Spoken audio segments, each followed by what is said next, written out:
روज़ा पहले अफ्तार करें या पहले दुआ पढ़ें।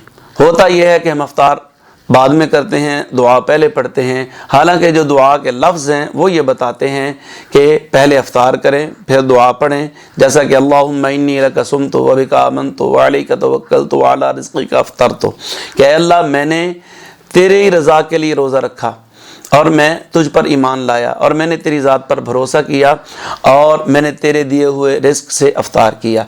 यानी ये माजी के लफ्ज़ हैं, जो बंदा पहले काम कर चुका है अब उसका इजहार कर रहा है। तो हम पहले रोज़ा रख चुके हैं, अफ्तार कर चुके हैं, अल्लाह की ज़ात पर ईमान ला चुके हैं, उसी पर भरोसा कर चुके हैं।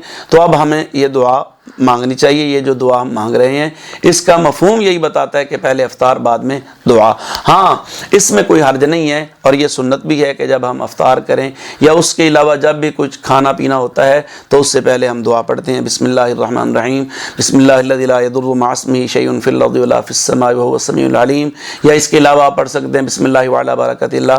तो ये दुआएं खाने से पहले की हैं और ये जो दुआ अफ्तार है ये अफ्तार के बाद की दुआ है। पहले हम रोज़ा अफ्तार करेंगे, उसके बाद जो है ये दुआ पढ़ेंगे। अल्लाह अमल की तौफीक अता फरमाए।